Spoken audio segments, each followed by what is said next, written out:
Israeli Prime Minister Benjamin Netanyahu speaking right now at the APEC summit. This is being carried on our sister network, the Fox News channel. It is being carried live right now. The Prime Minister will also speak before Congress tomorrow, and he will warn, likely, against a possible nuclear deal with Iran. I want to bring in Mark Serrano, president of Proactive Communications, and talk a little about policy, public affairs, digital, public relations as well. Good to see you, Mark. Thanks very much for joining us. Thank you. Good morning, Maria. What can the Prime Minister do to be better received? We've already heard that the White House is basically boycotting this meeting between the Prime Minister and Congress, which happens tomorrow. What do you think the Prime Minister needs to do to resonate with the American people that he should be here to make his case?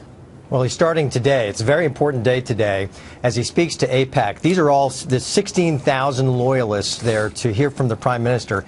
He's going to talk, I understand, largely about regional threats to Israel and how the U.S.-Israeli special relationship. And then tomorrow focus more specifically on Iran sanctions. So this is how you run a campaign to influence policy in Washington.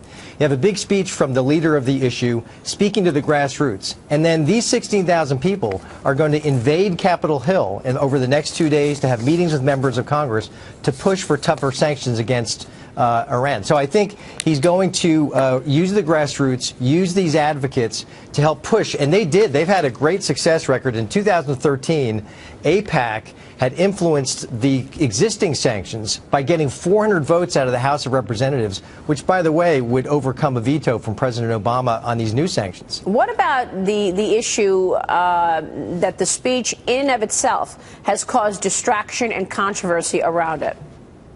Well, it has. That's because, unfortunately, Prime Minister Netanyahu has had to work around the White House. I mean, it's unfathomable to think that he would have to do that in this day and age.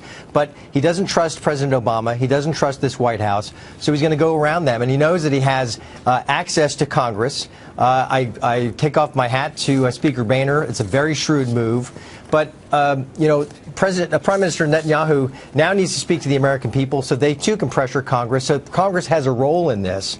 Unfortunately, the White House now is sticking with their plan. They're trying to reassure us that, you know, they should be trusted to strike the right deal with Iran, but they should not be trusted. And so the Prime Minister is going to speak to Congress tomorrow. He's rallying his troops today, and they're ultimately going to succeed. They will overcome and override a veto from the President possibly in the next 4 weeks. Right. Well, we know that one side has been very vocal about saying we want to wipe Israel off the map.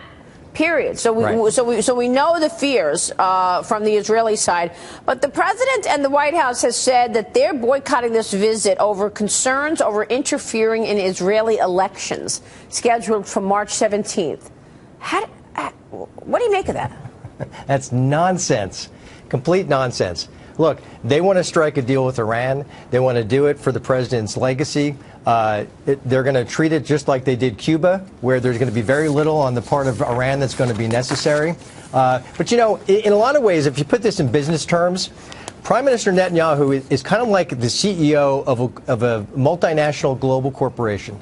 What does he need the most as a CEO? He needs certainty. He wants certainty so that way his nation can prosper in freedom and peace. Right? But that's interfered with by their neighbor who's got the tip of the spear pointing at them for the next 689 days of this administration.